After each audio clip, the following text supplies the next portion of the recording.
Hi, I'm Derek O'Reilly, and for over 30 years I've been a licensed London taxi driver. For 20 years, I taught the knowledge to prospective London cab drivers.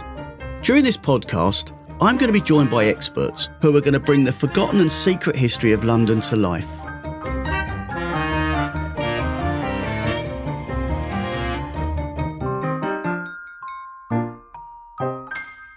As a London taxi driver, obviously I'm familiar with most of the areas of London. Some are more fascinating and interesting than others, naturally. One area I spend a lot of time working in is Soho, and the area is just got an incredible history and buzz and vibe about it. Today I'm joined by a good friend who spends an awful lot of time in Soho. Hiya, my name is Jamie Cartwright, and if you're ever interested in the finest walking tours in London, join me and my fellow guides at London with a Local. The tours are free, also known as pay-as-you-want tours. Check out our website, www.londonwithalocal.com. All right, mate, how are you? Hello, mate, you all right? Good. Jamie, what can you tell me about sex, drugs and rock and roll in Soho? Where do we start? Oh, I thought you'd never ask.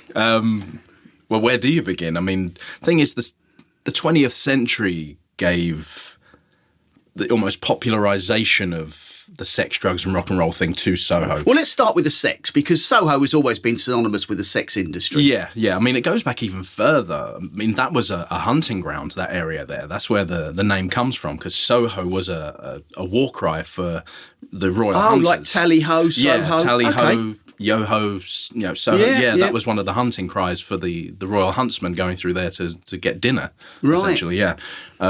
But when they started building the area in the 17th century, it actually became part of the French Quarter, as it were, because a lot of French Huguenots escaped Catholic France from persecution and ended up living within the area.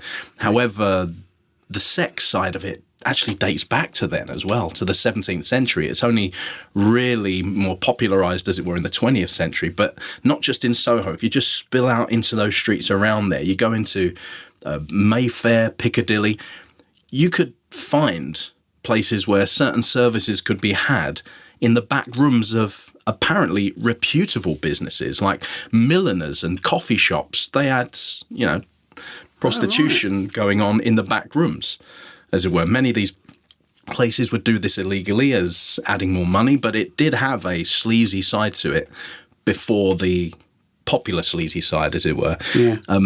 I think... So what are we talking about here, the 20s and 30s? Or? Yeah, it was in the 1930s when the side of Soho that became its sort of identity began. Let's start with, say, the Windmill. Right. I mean, like the Windmill Club. Okay, so, and what I would like you to do is tell me some of the characters who are responsible for this, because obviously there must be one or two people who are to blame for the reputation that Soho gained. Oh, absolutely. And there's one lady, you look at her photograph and you wouldn't think it, but a lady called Laura Henderson. She was a wealthy widow. She was actually a socialite. When her husband died, she decided to enjoy all the wealth, and she unleashed this rather kinky side to her. Do check her photo out online, guys. Laura Henderson. Oh, I'll have to and they made a movie about her, Mrs. Henderson Presents, with Bob Hoskins and Judi Dench. She purchased what was a cinema, and it was named after, and this is unfortunately History 101, but it was named after what used to be there, a windmill. Sorry, guys, it gets more interesting after that. Sorry about that. Okay. However, the building was a cinema, and it showed early silent movies. Laura Henderson bought it and converted the whole thing into a theatre. Now, she hired a genius, and I know that word is thrown around, but this guy was a genius. His name was Vivian Van Dam, probably the greatest name in the history of showbiz. Vivian Van Dam, he was the theatre manager, and he came up with this idea of a continuous variety show that ran from 2:30 in the afternoon until 11 o'clock at night, every day. It was a mixture of singers, dancers, comedians, and nudity. Right, so how long would each show last for? It would be an hour. Right. All the way through with a few breaks in between. Okay. The thing is, you could stay in there for the next show. Right, if you're enjoying yourself. Yeah, and that's the best part, because I wish I could have seen this. If you got in there and all the front rows were taken up, you'd be a bit gutted, but you're at the back. But you knew eventually those people at the front would move.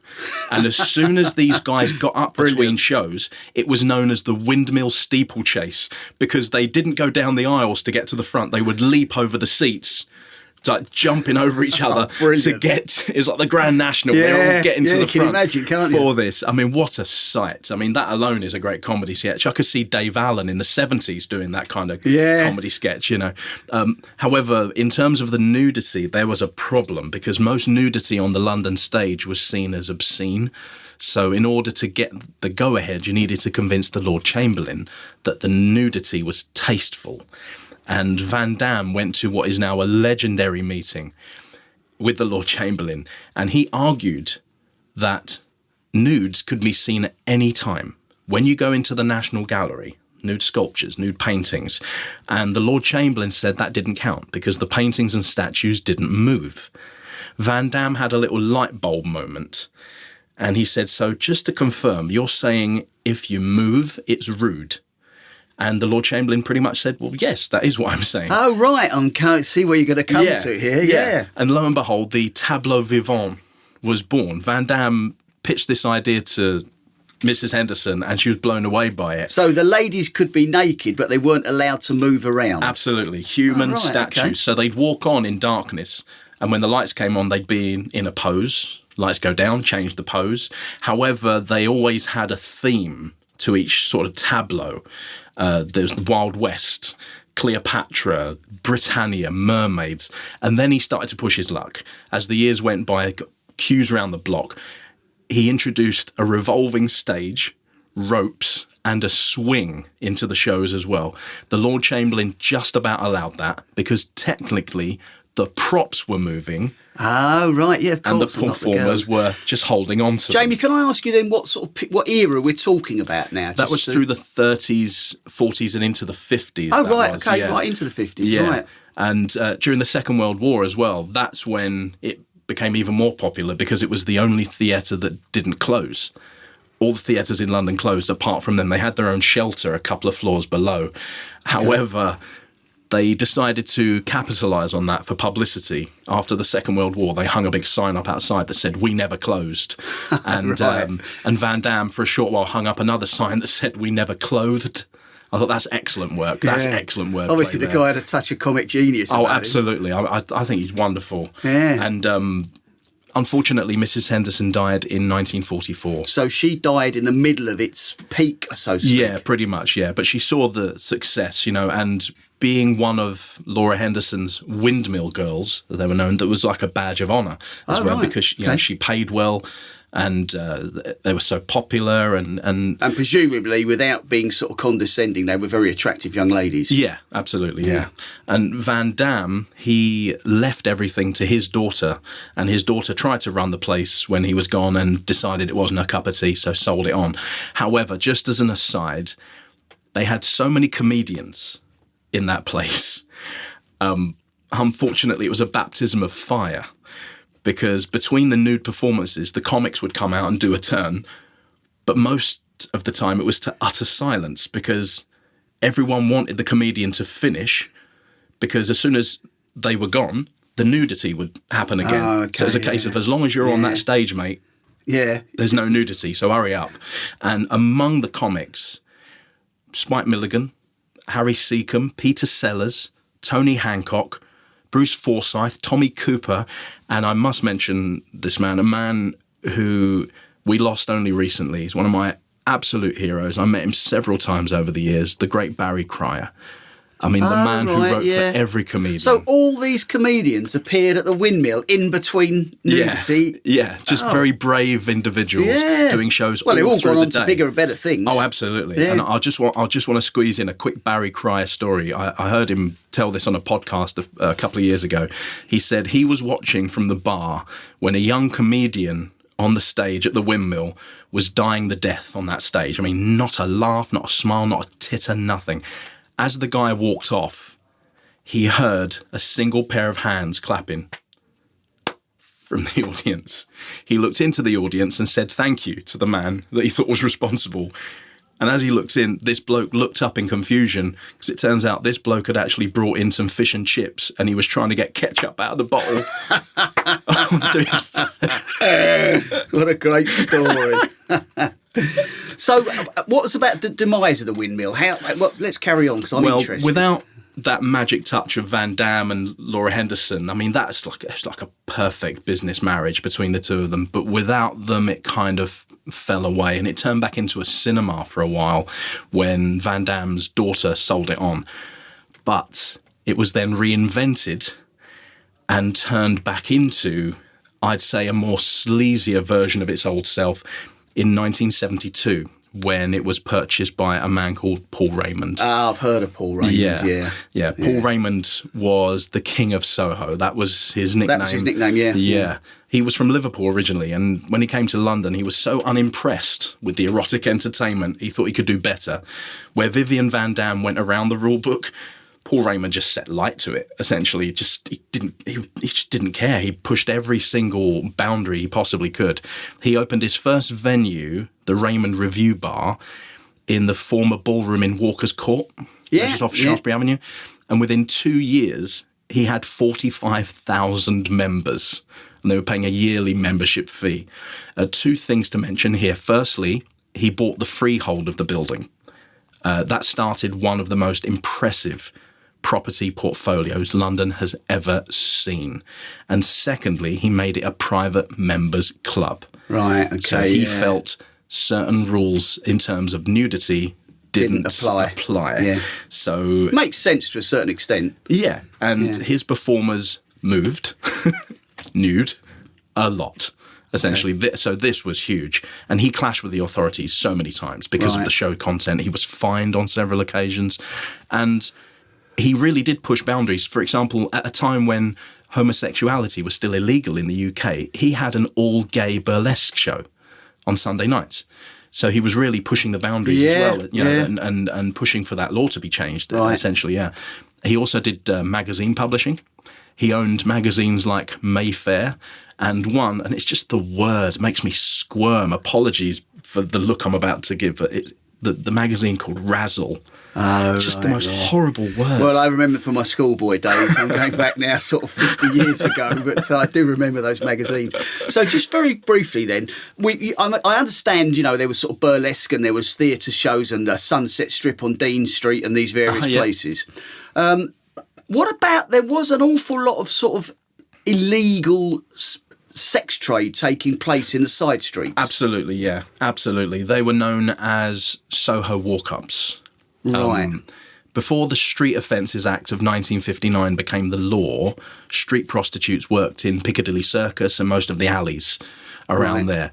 And the Soho walk-up was a type of flat that is accessed from a common stairway. The potential client, of their own free will, walks through an already open door at street level. No one soliciting you in, no one calling you in. The door is open. So that's how they managed to circumvent the law? Pretty much, yeah. And they would make their way to the top floor of the house, ring the bell on the door on the top and wait for the lady to answer. On the wall in the doorway on the ground floor, there would be... it wouldn't say prostitute or sex worker or anything like that. It would say model with an arrow. By the 60s... there were over 200 of these in the area, and what with the gentrification recently shutting down of such places, there are around a dozen or so left. However, in the 60s, it didn't say model in the doorway for a lot of them. This is where it goes a bit carry on. It would say things like French lessons given. Or my personal favourite, I mean, it's terrible, large chest for sale. It's very sort of comical, isn't it? Yeah. I know it's probably not, it's more tragic than anything else, but it does, it lends itself to that sort of Benny Hill type comedy, doesn't it? I mean, the legality of a Soho walk-up is difficult to determine, as like the law of England and Wales on prostitution is quite complex. For a house to be a brothel, it must have more than one person offering sexual services. Right. A Soho walk-up usually only has one sex worker per building. Right. Another complexity is the question of whether any soliciting occurs in a Soho walk-up. The sign at the door is very euphemistic, and the only communication to the public that sexual services are available. But the clients go in via their own initiative. Yeah. This makes the practice significantly different from what could be defined as street prostitution. However, in 2003, the Sexual Offences Act of that year, it made it illegal for a prostitute to solicit potential customers on the street or in any other public place. Now, to define public place, does that not include premises accessible to the public, like an open door? You would have thought so, wouldn't you? So is that possible that the law prohibits soliciting? It does apply to a Soho walk-up. I don't know. Right. But I must tell you this. This came to me while I was researching this. This memory came flooding back. In the mid-'80s, I was probably about 6, 7 years old, I was with my nan in Berwick Street Market, which is in Soho, of course. Yeah. Very famous street market. And just by the north side of Walker's Court, there was a lady standing in a doorway. I remember so clearly just everything about her. Her hips were bouncing around in like perpetual motion. She looked like she left her engine running. And she was chewing gum, her hair all over the place. And she had the shiniest red lipstick I've ever seen. She looked like she'd been eating chips all night, you know. Yeah. I asked my nan, rather innocently, "What's that lady doing?" Her reply may be the greatest sentence in the history of the world. After I asked, "What's that lady doing?" she said, "She's doing her best, love. She's doing her best." Oh. It's just so sweet, isn't it? It's so sweet. So, moving forward and moving on to happier times, Soho's cleaned up its image massively on the sex thing. It's almost disappeared. Oh, pretty much, yeah. There's only a few of the Soho walk-ups there. The windmill is still going, but it's been redeveloped now. I think they lost their license a few years ago. In 2017, they lost their license for lap dancing there, so it's now a restaurant. Well, that's all spread out now. There's lap dancing clubs in all sort of corners of London, so I suppose Soho lost that element, which possibly a good thing. So moving on from the sex side of Soho, let's talk about the drugs in Soho. Well, on my tours, I lean away from, when you say, let's talk about drugs, everyone goes towards like the Keith Richards stories and things like that. Yes. However, I tend to flip that around, and technically it's not a story about drugs, it's a story about medicine and the medical world, essentially, because there was a terrible issue in the 1840s and 1850s. London had an outbreak of cholera. Right. And theorists known as the miasma theorists concluded that the cholera was caused by particles in the air. Now, of course, we know differently now. Yes. But a great man, Dr. John Snow. Got a pub in Soho named after him. Indeed. And for any Game of Thrones fans, not that one. I have to say that every tour. Oh, okay. Not that one. I've seen people in Game of Thrones costumes doing a selfie outside that pub. Not realising. Because it was the Broadwick pump, wasn't it? It was, yeah. That's what it was. And he investigated down there. His hypothesis was that it was spread by an agent in contaminated water. And he investigated the Broadwick Street pump, didn't he? He did. He actually he made so many maps. There's this one in particular where he dotted around where everyone had died or was ill. But in 1854, on Broadwick Street, there was a huge outbreak. Now imagine this, on August the 31st that year, and over the next 10 days, over 500 people on that street alone died of cholera. Just on that street in 10 days. Many of them, this is an aside, but I like this one, many of them were taken to the Middlesex Hospital in Fitzrovia, so not far away, where, believe it or not, they were attended to by Florence Nightingale. Oh, wow. So just as a little aside, so two legends in one story there. Now, John Snow spoke to the local residents over and over and concluded it was the water pump, so he snapped the handle off and said nobody's using this. And what really confirmed it for him, he spoke to the workers of the Broad Street Brewery, and not one person who worked there had cholera. Oh, I know. That's always my justification in drinking beer. It's to prevent me from catching cholera. It's cleaner. Absolutely. Most definitely. And the thing is, they were all given, those workers, they were all given a daily allowance of beer. So they didn't drink any water from the well. During the brewing process, it was boiled, so the hops can be added, and that killed the bacteria in the water and it made it safe to drink.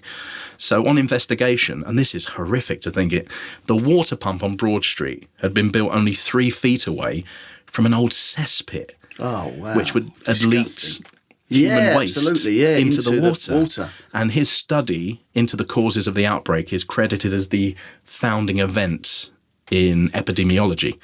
And in the UK, you've hit legendary status when they name a pub after you. Not a knighthood, not when you appear on Michael Parkinson. No. When you've got a pub named in your honour. Somebody. And they've got the replica of the pub now, the pump, on that same spot, put there in 92, I believe, about 30 years ago. Yes, it is there. I've been past it many, many times. Yeah, so many people leaning up against it with a beer in their hand. Yeah. And little do they know the image that they're concocting just there and the history behind it. Yeah, no, definitely. So we use the word drugs euphemistically with Soho, and so we're going to leave that side of things alone now. And let's move to Soho's connection with sort of rock and roll. Well, this is one that is impossible to fit all into the time that we have, but I'll start with one of my heroes, the great Jimi Hendrix. One of the great rock and roll moments in history occurred in November 1966 in the club nowadays known as the Court, which is on Kingley Street. Back then it was known as the Bag of Nails. And up until a few months before that, he was just a session musician. He was spotted by the fashion model Linda Keith, who introduced him to her boyfriend Keith Richards from the Rolling Stones, who then brought his friend Chas Chandler, the bass player for the Animals, heard of him. To see Hendrix play in Greenwich Village in New York. Chas Chandler became his manager and brought him to the UK, threw a few musicians at him and said, right, there's your group. Don't know what we're going to call you. Just as a throwaway, he said, The Experience. Just off the top of his head. It's one of the most iconic names in music history. Because he lived not far away. He lived in Brook Street, which is just across Regent Street to Soho. That's over in... Would that technically be Mayfair? It's Mayfair, technically, yes. Yeah. It's not far from Claridge's. No, of course. So it's a little bit more upmarket than Soho would have been. Yeah. But he threw them all together. He sent them to Paris and said, and France in general, said, play a few gigs here, get to know each other. And then when he brought him back, he put them on the stage at the Bag of Nails. And that night in the audience, Eric Clapton, John Lennon, Paul McCartney, Jeff Beck, Pete Townsend, Brian Jones, Mick Jagger. So no pressure. All the greats. No pressure at all. Imagine your first time on a London stage and you got Eric Clapton looking back at you. I wouldn't feel worthy. But Hendrix just blew the roof off. Really. And that was in the Court Club? It was, yeah. I mean, which was the Bag of Nails then? He just took the whole place apart. Okay. And one place that's synonymous with me was the Marquee Club. Yeah. Did you ever get the chance to go there? Yes, I did. I was very, very young and probably too young to appreciate it. My dad always told me stories of going to the Marquee, and I'm just so jealous. I try and hide it, but I think I saw a group in there once called Sam Apple Pie. I don't know whatever happened to them. It's just the name always stayed with me. But I know the Stones and many great artists have appeared there. Well, I mean, over the years, the Stones, the Yardbirds, Led Zeppelin, The Who, King Crimson, Jethro Tull, Manfred Mann, Pink Floyd, Bowie, Status Quo, the Sex Pistols, the Police, Adam and the Ants, the Jam, the Cure, Dire Straits. Because it was quite a small building, really. Oh, it was a tiny stage as well. Yeah. A tiny stage. I think it was supposed to fit around 700, but I think they ever so slightly went around that. And they did. Probably about 1,000 plus that were squeezed in there. Yeah. And Keith Moon, there's a plaque for him on the outside because the building isn't there anymore. No, it's gone now. No, it had to be demolished. It was ordered to be demolished in 1988 because the constant vibrations of the music blaring through the venue had slowly moved the entire facade of the building, tilting it forward. So it was actually as a health and safety hazard. Yeah. So they had to take it down. Because for a little while they did open it on Charing Cross Road, didn't they? There was a club called the Marquee there. I don't know if it was a sister club or whatever. Oh no, it was. That was the follow-on. That was the follow-on. Moved there, and I think it moved to Islington for a while. And it's because the brand and the name still exists. I think it's more of a pop-up now. So it's popped up several times. At the moment, it's not got a home. So hopefully, fingers crossed, at some point they'll be bringing it back, to London because it's sadly missed. 'Cause it's such a great, iconic venue. Yeah. I mean, that plaque for Keith Moon as well. I mean, they could have chosen so many, but I'm so glad they chose Mooney. Yeah.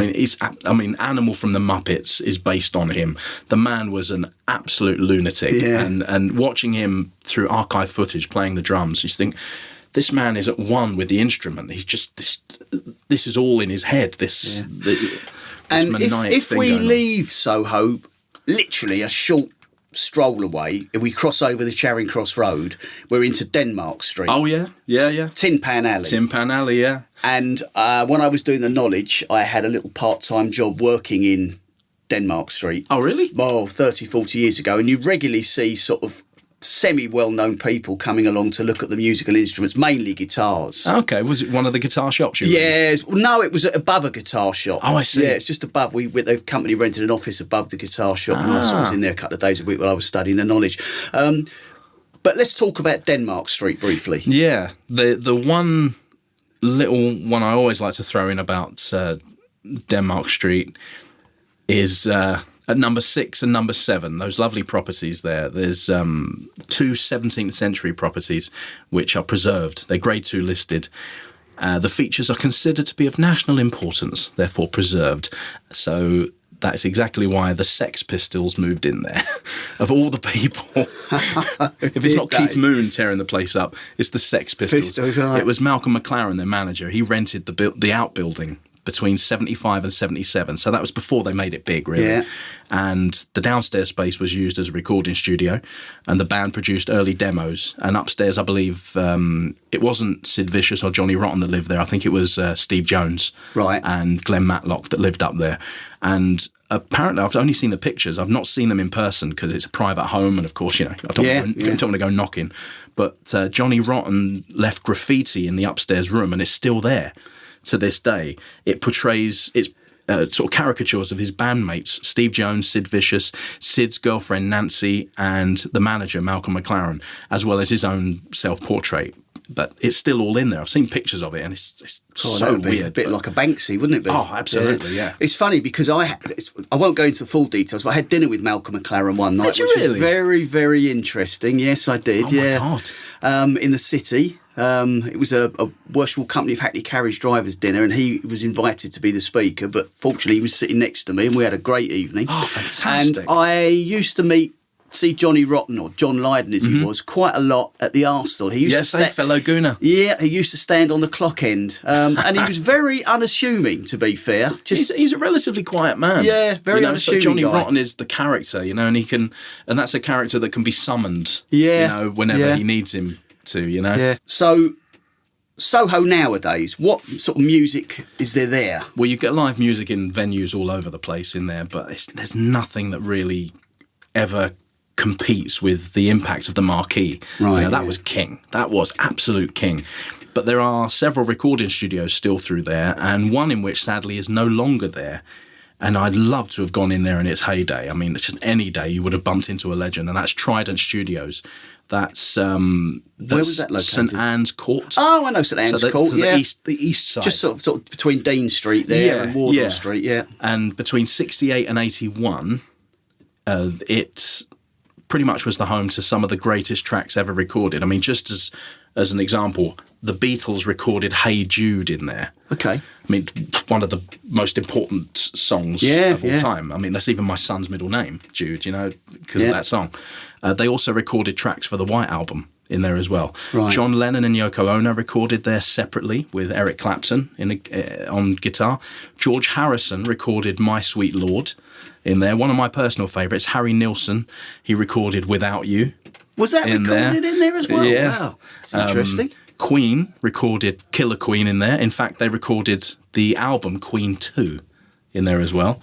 Mark Bolan and T-Rex, Carly Simon, Genesis, Free, Lou Reed, Black Sabbath, Dusty Springfield, Jeff Beck, Rod Stewart. However, it's where the Rolling Stones recorded the album Let It Bleed. And it's also where David Bowie, or Bowie, depends how you want to say it, because I'm just going to cover all bases there.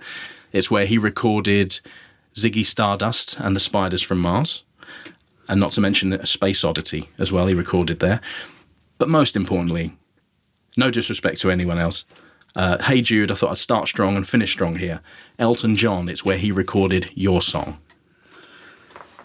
Well, I won't think of Soho ever the same again with all those sort of famous people who've appeared there. Can we just take a step? We've crossed Charing Cross Road. Can we just cross Regent Street now into Savile Row? Yeah.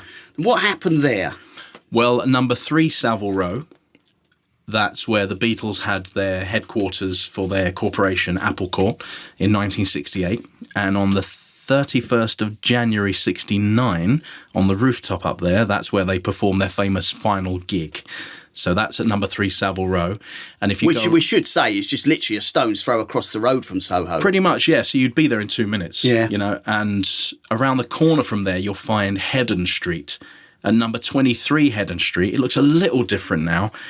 But if you stand outside number 23, you can reenact the front cover of the Bowie album, Ziggy Stardust and the Spiders from Mars. That was Heddon Street. Oh, on yes, that side. I have heard that lovely, that lovely cover. Yeah, yeah. So I'd say those two have, shall we, honorary mentions in the Soho tour because they are so close. Yeah, absolutely. Yeah, they're only a they have to go away. In. They have to go in. And so, Jamie, we will say goodbye. We've done sex, drugs and rock and roll in Soho. Thank you very much indeed. No, thank you, Derek. It's been a pleasure.